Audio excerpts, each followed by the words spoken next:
ओम श्री हनुमते नमः। आप सभी का हमारे YouTube चैनल पर हार्दिक स्वागत है। आज मंगलवार को आइए सुने हनुमान जी की पौराणिक कथा। कथा के अनुसार एक समय की बात है, एक नगर में एक वृद्धा रहती थी। उसका एक ही पुत्र था। वृद्धा की हनुमान जी पर गहरी आस्था थी। वह प्रत्येक मंगलवार को नियम पूर्वक व्रत रखकर हनुमान जी की आराधना करती थी। एक बार हनुमान जी ने अपनी भक्तिनी उस वृद्ध महिला की श्रद्धा का परीक्षण करने का विचार किया। हनुमान जी साधु का वेश धारण कर वृद्धा के घर गए और पुकारने लगे, है कोई हनुमान भक्त जो हमारी इच्छा पूर्ण करे? आवाज उस वृद्धा के कान में पड़ी। पुकार सुन वृद्धा जल्दी से बाहर आई और साधु को प्रणाम कर बोली, आज्ञा महाराज। हनुमान वेशधारी साधु बोले, मैं भूखा हूँ, भोजन करूँगा, तुम थोड़ी सी जमीन लीप दो। वृद्धा दुविधा में पड़ गई। अंततः हाथ जोड़कर बोली, महाराज, लीपने और मिट्टी खोदने के अतिरिक्त आप कोई दूसरी आज्ञा दें, मैं अवश्य पूर्ण करूँगी। साधु ने 3 बार प्रतिज्ञा कराने के पश्चात कहा, तू अपने बेटे को बुला, मैं उसकी पीठ पर आग जलाकर भोजन बनाऊंगा। ये सुनकर वृद्धा घबरा गई, परंतु वह प्रतिज्ञाबद्ध थी। उसने अपने पुत्र को बुलाकर साधु को सौंप दिया। साधु वेशधारी हनुमान जी ने वृद्धा के हाथों से ही उसके पुत्र को पेट के बल लिटवाया और उसकी पीठ पर आग जलवाई। आग जलाकर दुखी मन से वृद्धा अपने घर में चली गई। इधर भोजन बनाकर साधु ने वृद्धा को बुलाकर कहा, उनका भोजन बन गया है, तुम अपने पुत्र को पुकारो ताकि वह भी आकर भोग लगा ले। इस पर वृद्धा बोली, उसका नाम लेकर मुझे और कष्ट ना दें। लेकिन जब साधु महाराज नहीं माने तो वृद्धा ने अपने पुत्र को आवाज लगाई। वह अपनी माँ के पास आ गया। अपने पुत्र को जीवित देख वृद्धा को बहुत आश्चर्य हुआ और वह साधु के चरणों में गिर पड़ी। तब हनुमान जी अपने वास्तविक रूप में प्रकट हुए और वृद्धा को भक्ति का आशीर्वाद दिया तो प्रेम से बोले, शंकर भगवान की जय हो, बजरंग बली की जय हो। आइए सुने मंगलवार व्रत की पौराणिक कथा। एक बार नैमिषारण्य तीर्थ में 80,000 मुनि एकत्र होकर पुराणों के ज्ञाता श्री सूत जी से पूछने लगे, हे महामुने, आपने हमें अनेक पुराणों की कथाएं सुनाई हैं। अब कृपा करके हमें ऐसा व्रत और कथा बताएं जिसके करने से संतान की प्राप्ति हो तथा मनुष्यों को रोग, शोक, अग्नि, सर्व दुख आदि का भय दूर हो, क्योंकि कलयुग में सभी जीवों की आयु बहुत कम है। फिर इस पर उन्हें रोग चिंता के कष्ट लगे रहेंगे तो फिर वह श्री हरि के चरणों में अपना ध्यान कैसे लगा सकेंगे। श्री सूत जी बोले, हे मुनियों, आपने लोक कल्याण के लिए बहुत ही उत्तम बात पूछी है। एक बार युधिष्ठिर ने भगवान श्री कृष्ण से लोक कल्याण के लिए यही प्रश्न किया था। भगवान श्री कृष्ण और युधिष्ठिर का संवाद तुम्हारे सामने कहता हूँ, ध्यान देकर सुनो। एक समय पांडवों की सभा में श्री कृष्ण जी बैठे हुए थे। तब युधिष्ठिर ने भगवान श्री कृष्ण से प्रश्न किया, हे प्रभु नंद नंद गोविंद, आपने मेरे लिए अनेकों कथाएं सुनाई हैं। आज आप कृपा करके ऐसा व्रत या कथा सुनाएं जिसके करने से मनुष्य को रोग चिंता का भय समाप्त हो और उसको पुत्र की प्राप्ति हो। हे प्रभु, बिना पुत्र के जीवन व्यर्थ है। पुत्र के बिना मनुष्य नरकगामी होता है। पुत्र के बिना मनुष्य पितृ ऋण से छुटकारा नहीं पा सकता और न ही उसका पुन्नग नामक नरक से उद्धार हो सकता है। अतः पुत्रदायक व्रत बतलाएं। श्री कृष्ण भगवान बोले, हे राजन, मैं एक प्राचीन इतिहास सुनाता हूँ, आप उसे ध्यान पूर्वक सुनो। कुंडलपुर नामक एक नगर था। उसमें नंदा नामक एक ब्राह्मण रहता था। भगवान की कृपा से उसके पास सब कुछ था, फिर भी वह दुखी था। इसका कारण ये था कि ब्राह्मण की स्त्री सुनंदा के कोई संतान न थी। सुनंदा पतिव्रता थी, भक्ति पूर्वक श्री हनुमान जी की आराधना करती थी। मंगलवार के दिन व्रत करके अंत में भोजन बनाकर हनुमान जी का भोग लगाने के बाद स्वयं भोजन करती थी। एक बार मंगलवार के दिन ब्राह्मणी गृह कार्य की अधिकता के कारण हनुमान जी को भोग न लगा सकी, तो इस पर उसे बहुत दुख हुआ। उसने कुछ भी नहीं खाया और अपने मन में प्रण किया कि अब तो अगले मंगलवार को ही हनुमान जी का भोग लगाकर अन्न जल ग्रहण करेगी। ब्राह्मणी सुनंदा प्रतिदिन भोजन बनाती, श्रद्धा पूर्वक पति को खिलाती, परंतु स्वयं भोजन नहीं करती और मन ही मन श्री हनुमान जी की आराधना करती थी।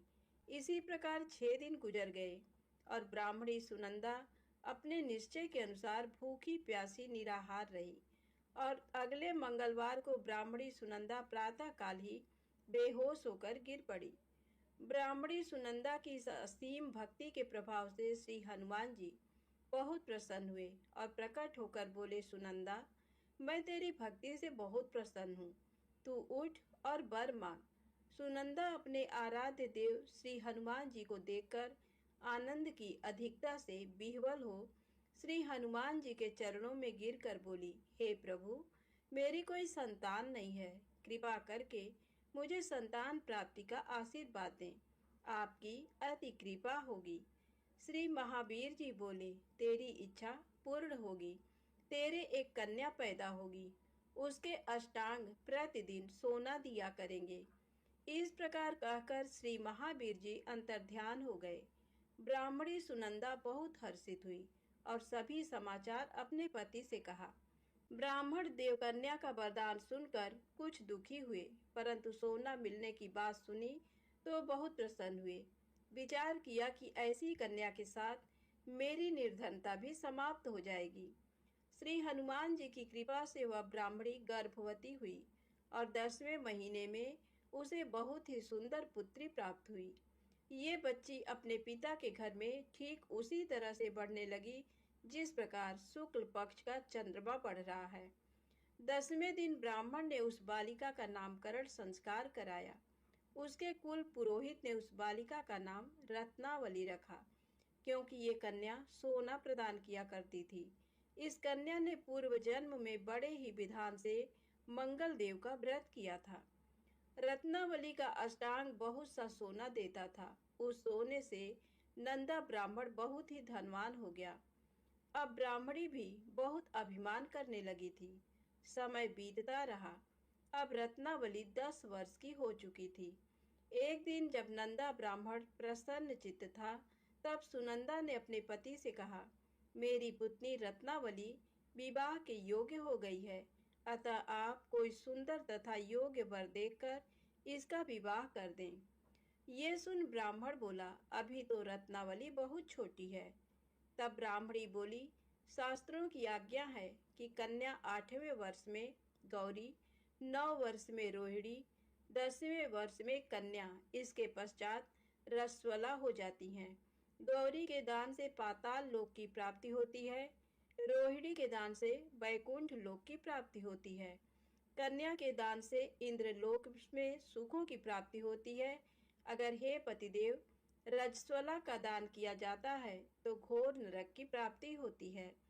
इस पर ब्राह्मण बोला, अभी तो रत्नावली मात्र 10 ही वर्ष की है और मैंने तो 16-16 साल की कन्याओं के विवाह कराए हैं, अभी जल्दी क्या है। तब ब्राह्मणी सुनंदा बोली, आपको तो लोभ अधिक हो गया। शास्त्रों में कहा गया है कि माता पिता और बड़ा भाई रजस्वला कन्या को देखते हैं तो वह अवश्य ही नरकगामी होते हैं। तब ब्राह्मण बोला, अच्छी बात है, कल मैं अवश्य ही योग्य वर की तलाश में अपना दूत भेजूंगा। दूसरे दिन ब्राह्मण ने अपने दूत को बुलाया और आज्ञा दी कि जैसी सुंदर मेरी कन्या है वैसा ही सुंदर वर उसके लिए तलाश करो। दूत अपने स्वामी की आज्ञा पाकर निकल पड़ा। पंपई नगर में उसने एक सुंदर लड़के को देखा। ये बालक एक ब्राह्मण परिवार का बहुत गुणवान पुत्र था। इसका नाम सोमेश्वर था। दूत ने इस सुंदर व गुणवान ब्राह्मण पुत्र के बारे में अपने स्वामी को पूर्ण विवरण दिया। ब्राह्मण नंदा को भी सोमेश्वर अच्छा लगा और फिर शुभ मुहूर्त में विधि पूर्वक कन्यादान करके ब्राह्मण ब्राह्मणी संतुष्ट हुए। परंतु ब्राह्मण के मन में लोभ समाया हुआ था। उसने कन्यादान तो कर दिया, पर वह बहुत खिन्न भी था। उसने विचार किया कि रत्नावली तो अब चली जाएगी और मुझे इससे जो सोना मिलता था वह अब नहीं मिलेगा। मेरे पास जो धन था कुछ तो इसके विवाह में खर्च हो गया और जो शेष बचा है वह भी कुछ दिनों पश्चात समाप्त हो जाएगा। मैंने तो इसका विवाह करके बहुत बड़ी भूल कर दी है। अब कोई ऐसा उपाय हो कि रत्नावली मेरे घर में ही बनी रहे, अपनी ससुराल ना जाए। लोभ रूपी राक्षस ब्राह्मण के मस्तिष्क पर छाता जा रहा था। रात भर अपनी सैया पर बेचैनी से करवटें बदलते बदलते उसने एक बहुत ही क्रूर निर्णय लिया। उसने विचार किया कि जब रत्नावली को लेकर उसका पति सोमेश्वर अपने घर के लिए जाएगा तो वह मार्ग में छिपकर सोमेश्वर का वध कर देगा और अपनी लड़की को अपने घर ले आएगा, जिससे नियमित रूप से उसे सोना भी मिलता रहेगा और समाज का कोई मनुष्य उसे दोष भी नहीं दे सकेगा। प्रातः काल हुआ तो नंदा और सुनंदा ने अपने जमाई तथा लड़की को बहुत सारा धन देकर विदा किया। सोमेश्वर अपनी पत्नी रत्नावली को लेकर ससुराल से अपने घर की तरफ चल दिया। ब्राह्मण नंदा महालोभ के वशीभूत हो अपनी मति खो चुका था। पाप पुण्य को उसे विचार ही न रहा। अपने भयानक व क्रूर निर्णय को कार्य रूप देने के लिए उसने अपने दूत को मार्ग में अपने जमाई का वध करने के लिए भेज दिया था, ताकि रत्नावली से प्राप्त होने वाला सोना उसे हमेशा मिलता रहे और वो कभी निर्धन ना हो। ब्राह्मण के दूत ने अपने स्वामी की आज्ञा का पालन करते हुए उसके जमाई सोमेश्वर का मार्ग में ही वध कर दिया। समाचार पाकर ब्राह्मण नंदा मार्ग में पहुंचा और रुदन करती अपनी पुत्री रत्नावली से बोला, हे पुत्री, मार्ग में लुटेरों ने तेरे पति का वध कर दिया है। भगवान की इच्छा के आगे किसी का कोई बस नहीं चलता है। अब तू घर चल, वहां पर ही रहकर शेष जीवन व्यतीत करना। जो भाग्य में लिखा है वही होगा। अपने पति की अकाल मृत्यु से रत्नावली बहुत दुखी हुई। करुण क्रंदन व रुदन करते हुए अपने पिता से बोली, हे पिताजी, इस संसार में जिस स्त्री का पति नहीं है उसका जीना व्यर्थ है। मैं अपने पति के साथ ही अपने शरीर को जला दूंगी और सती होकर अपने इस जन्म को, माता पिता के नाम को तथा सास ससुर के यश को सार्थक करूंगी। ब्राह्मण नंदा अपनी पुत्री रत्नावली के वचनों को सुनकर बहुत दुखी हुआ। विचार करने लगा, मैंने व्यर्थ ही जमाई वध का पाप अपने सिर लिया। रत्नावली तो उसके पीछे अपने प्राण तक देने को तैयार है। मेरा तो दोनों तरफ से मरण हो गया। धन तो अब मिलेगा नहीं। जमाई वध के पाप के फलस्वरूप यम यातना भी भुगतनी पड़ेगी। ये सोचकर वह बहुत खिन्न हुआ। सोमेश्वर की चिता बनाई गई। रत्नावली सती होने की इच्छा से अपने पति का सिर अपनी गोद में रखकर चिता में बैठ गई। जैसे ही सोमेश्वर की चिता को अग्नि लगाई गई, वैसे ही प्रसन्न हो मंगल देव वहां प्रकट हुए और बोले, हे रत्नावली, मैं तेरी पति भक्ति से बहुत प्रसन्न हूँ, तू वर मांग। रत्नावली ने अपने पति का जीवन दान मांगा। तब मंगल देव बोले, रत्नावली, तेरा पति अजर अमर है, ये महाविद्वान भी होगा और इसके अतिरिक्त तेरी जो इच्छा हो वर मांग। तब रत्नावली बोली, हे ग्रहों के स्वामी, यदि आप मुझ पर प्रसन्न हैं तो मुझे ये वरदान दीजिए कि जो भी मनुष्य मंगलवार के दिन प्रातःकाल लाल पुष्प लाल चंदन से पूजा करके आपका स्मरण करे, उसको रोग व्याधि ना हो, स्वजनों का कभी वियोग ना हो, सर्प अग्नि तथा शत्रुओं का भय ना रहे। जो स्त्री मंगलवार का व्रत करे वह कभी विधवा ना हो। मंगल देव तथास्तु कहकर अंतर ध्यान हो गए। सोमेश्वर मंगल देव की कृपा से जीवित हो उठा। रत्नावली अपने पति को पुनः प्राप्त कर बहुत प्रसन्न हुई और मंगल देव का व्रत प्रत्येक मंगलवार को करके व्रत राज और मंगल देव की कृपा से इस लोक में सुख ऐश्वर्य को भोगते हुए अंत में अपने पति के साथ स्वर्ग लोक को गई। प्रेम से बोले हनुमान जी महाराज की जय हो। आइए सुने राम नाम की महिमा। लंकापति रावण के वध के बाद अयोध्यापति प्रभु श्री राम की कीर्ति दूर दूर तक फैल रही थी और वह मर्यादा पुरुषोत्तम कहलाने लगे। तब एक दिन महादेव शिव की इच्छा भी मर्यादा पुरुषोत्तम श्री राम से मिलने की हुई। पार्वती जी को संग लेकर महादेव कैलाश पर्वत से उतरकर अयोध्या नगरी के रास्ते पर चल पड़े। भगवान शिव और मां पार्वती को अयोध्या आया देखकर राम जी बहुत खुश हुए। माता जानकी ने उनका उचित आदर सत्कार किया और स्वयं भोजन बनाने के लिए रसोई में चली गई। इस बीच भगवान शिव ने श्री राम जी से पूछा, आपके सेवक हनुमान जी दिखाई नहीं पड़ रहे हैं। श्री राम बोले, वे बगीचे में हैं। शिव जी ने श्री राम जी से बगीचे में जाने की अनुमति मांगी और पार्वती जी का हाथ थामकर बगीचे में आ गए। बगीचे की खूबसूरती देखकर उनका मन मोहित हो गया। आम के एक घने वृक्ष के नीचे हनुमान जी दीन दुनिया से बेखबर गहरी नींद में सोए थे। एक लय में खर्राटों से राम नाम की ध्वनि उठ रही थी। चकित होकर शिव जी और माता पार्वती एक दूसरे की ओर देखने लगे। माता पार्वती मुस्कुरा उठी और वृक्ष की डालियों की ओर इशारा किया। राम नाम सुनकर पेड़ की डालियां भी झूमने लगी थीं और इनके बीच से भी राम नाम उच्चारित हो रहा था। शिव जी इस राम नाम की धुन में मस्त मगन होकर खुद भी राम राम कहकर नाचने लगे। माता पार्वती जी ने भी अपने पति का अनुसरण किया और अपने कोमल पैर थिरकाने लगी।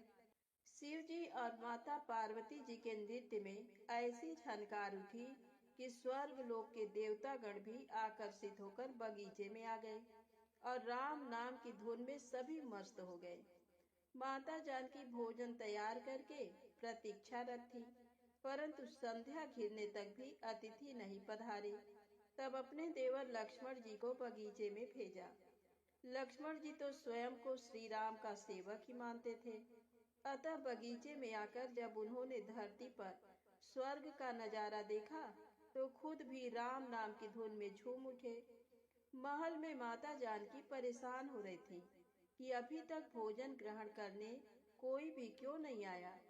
तब उन्होंने श्री राम जी से कहा, भोजन ठंडा हो रहा है, चलिए हम ही जाकर बगीचे में से सभी को ले आए।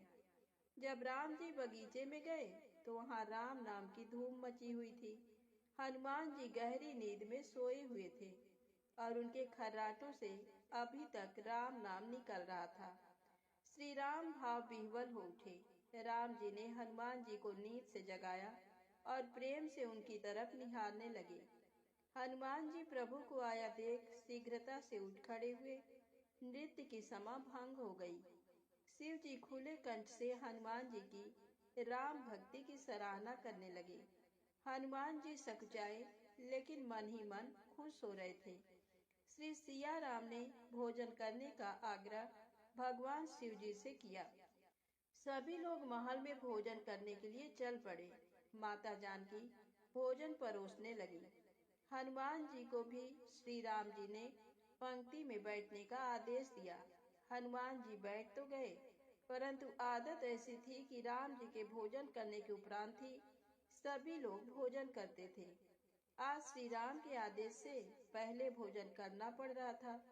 माता जानकी हनुमान जी को भोजन परोसती जा रही थी, पर हनुमान जी का पेट ही नहीं भर रहा था। सीता जी कुछ समय तक तो उन्हें भोजन परोसती रहीं, फिर समझ गईं इस तरह तो हनुमान जी का पेट नहीं भरेगा। उन्होंने तुलसी के एक पत्ते पर राम नाम लिखा और भोजन के साथ हनुमान जी को परोस दिया। तुलसी पत्र खाते ही हनुमान जी को संतुष्टि मिली और वह भोजन खाकर उठ खड़े हुए। भगवान शिव शंकर ने प्रसन्न होकर हनुमान जी को आशीर्वाद दिया कि आपकी राम भक्ति युगों युगों तक याद की जाएगी और आप संकट मोचन कहलाएंगे। तो प्रेम से बोलें, शंकर जी भगवान की जय हो।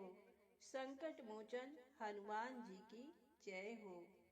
अब आइए सुने राम नाम महिमा की दूसरी कहानी। महादेव जी को एक बार बिना कारण के किसी को प्रणाम करते देखकर पार्वती जी ने पूछा, आप किसको प्रणाम करते रहते हैं? शिव जी पार्वती जी से कहते हैं कि हे देवी, जो व्यक्ति एक बार राम कहता है उसे मैं 3 बार प्रणाम करता हूँ। पार्वती जी ने एक बार शिव जी से पूछा, आप श्मशान में क्यों जाते हैं और ये चिता की भस्म शरीर पर क्यों लगाते हैं? उसी समय शिव जी पार्वती जी को शमशान ले गए। वहां एक शव अंतिम संस्कार के लिए लाया गया। लोग राम नाम सत्य है कहते हुए शव को ला रहे थे। शिव जी ने कहा कि देखो पार्वती, इस शमशान की ओर जब लोग आते हैं तो राम नाम का स्मरण करते हुए आते हैं और इस शव के निमित्त से कई लोगों के मुख से मेरा अति प्रिय दिव्य राम नाम निकलता है।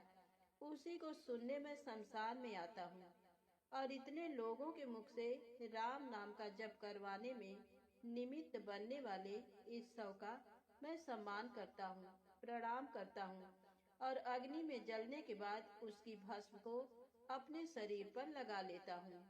राम नाम बुलवाने वाले के प्रति मुझे अगाध प्रेम रहता है।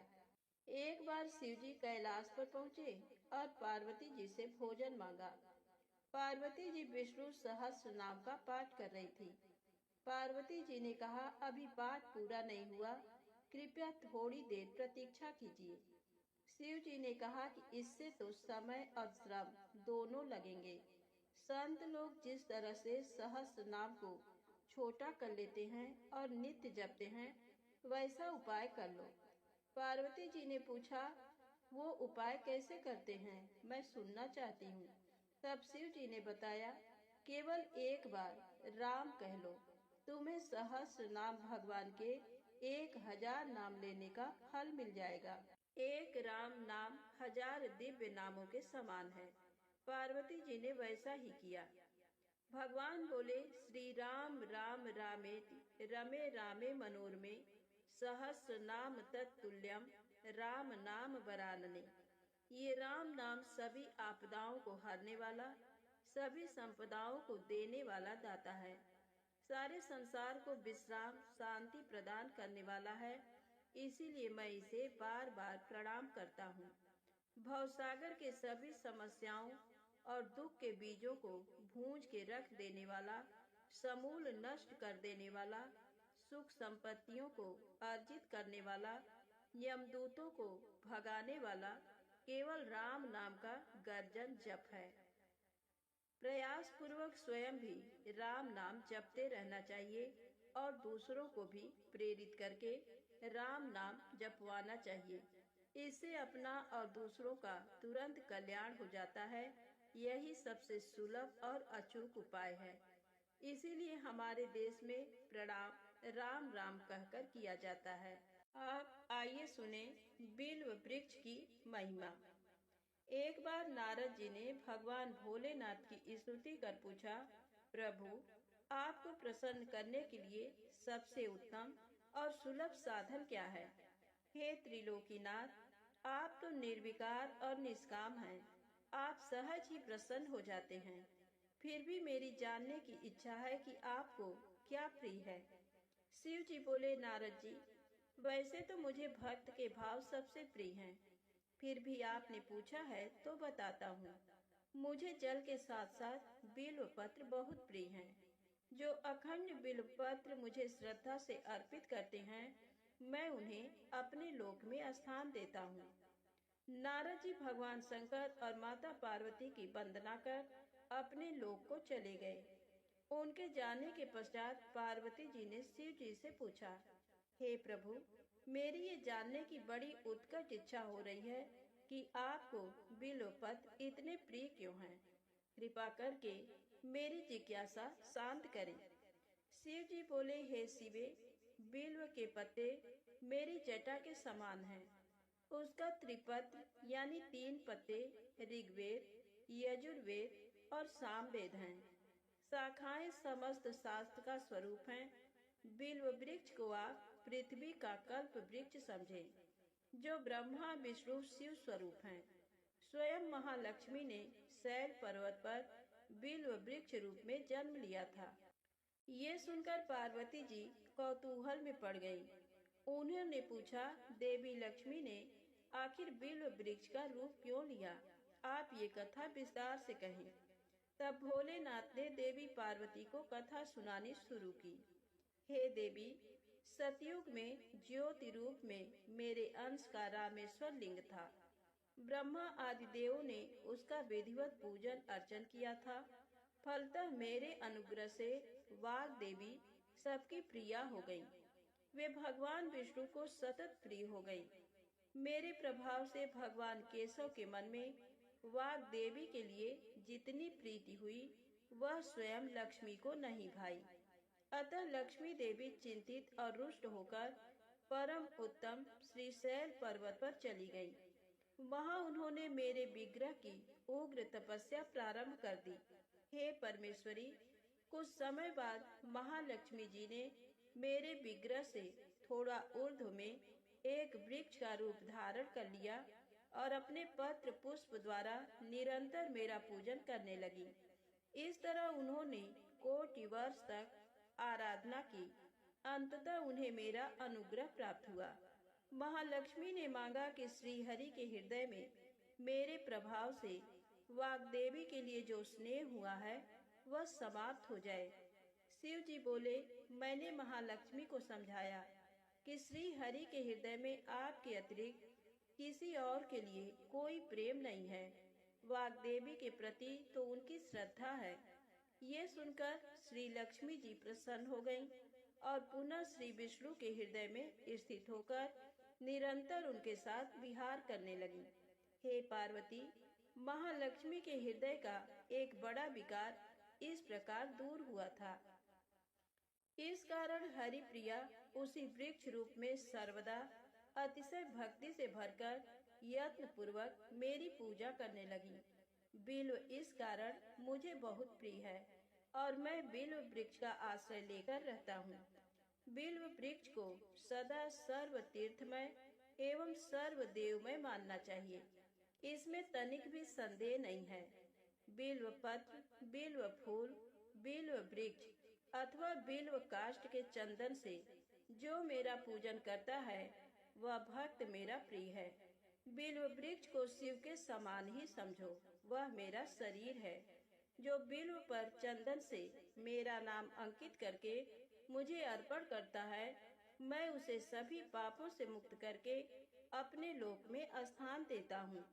उस व्यक्ति को स्वयं लक्ष्मी जी भी नमस्कार करती हैं।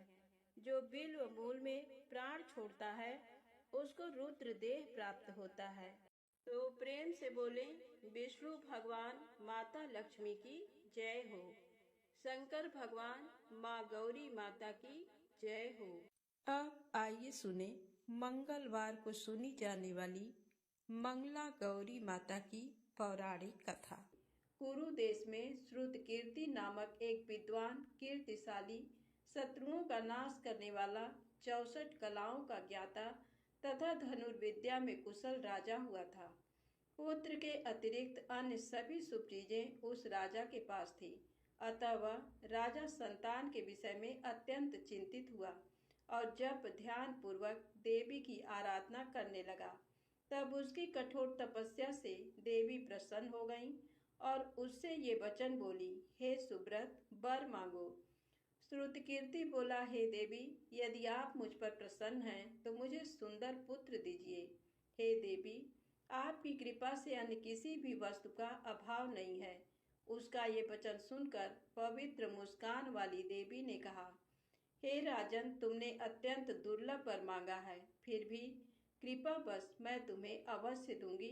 किंतु हे राजेंद्र, सुनिए, यदि परम गुणी पुत्र चाहते हो तो वह केवल 16 वर्ष तक जीवित रहेगा, और यदि रूप तथा विद्या से विहीन पुत्र चाहते हो तो दीर्घजीवी होगा। देवी का ये वचन सुनकर राजा चिंतित हो उठा और पुनः अपनी पत्नी से परामर्श करके उसने गुणवान तथा सभी शुभ लक्षणों से संपन्न 16 वर्ष की आयु वाला पुत्र मांगा। तब देवी ने भक्ति संपन्न राजा से कहा, हे नृपनंदन, मेरे मंदिर के द्वार पर आम का वृक्ष है, उसका एक फल लाकर मेरी आज्ञा से अपनी भार्या को उसे भक्षण करने हेतु प्रदान करो, जिससे वह शीघ्र ही गर्भ धारण करेगी, इसमें संदेह नहीं है। प्रसन्न होकर राजा ने वैसा ही किया और उसकी पत्नी ने गर्भ धारण कर लिया।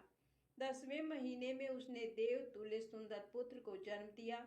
तब हर्ष तथा शोक से युक्त राजा ने बालक का जात कर्म आदि संस्कार किया और शिव का स्मरण करते हुए उसका नाम चिरायु रखा। इसके बाद पुत्र के 16 वर्ष के होने पर पत्नी सहित राजा चिंता में पड़ गए और वे विचार करने लगे कि ये पुत्र बड़े कष्ट से प्राप्त हुआ है और मैं इसकी दुखद मृत्यु अपने ही सामने कैसे देख सकूंगा। ऐसा विचार करके राजा ने पुत्र को उसके मामा के साथ काशी भेज दिया। प्रस्थान के समय राजा की पत्नी ने अपने भाई से कहा कि कार्पटिक का वेश धारण करके आप मेरे पुत्र को काशी ले जाइए। मैंने भगवान मृत्युंजय से पूर्व में पुत्र के लिए प्रार्थना की थी और कहा था कि हे विश्वेश, आप जगतपति की यात्रा के लिए मैं उस पुत्र को अवश्य भेजूंगी। अतः आप मेरे पुत्र को आज ही ले जाइए और सावधानी पूर्वक इसकी रक्षा कीजिएगा। अपनी बहन की ये बात सुनकर भांजे के साथ वो चल पड़ा। कई दिनों तक चलते चलते वह आनंद नामक नगर में पहुंचा। वहां सभी प्रकार की समृद्धियों से संपन्न वीरसेन नाम वाला राजा रहता था। उस राजा की एक सर्व लक्षण संपन्न युवावस्था प्राप्त मनोहर तथा रूप लावण्यमयी मंगला गौरी नामक कन्या थी। सभी उपमानों को तुच्छ करके सौंदर्य अभिवृद्धि को प्राप्त वह कन्या किसी समय सखियों के साथ नगर के उपवन में क्रीड़ा करने के लिए गई हुई थी।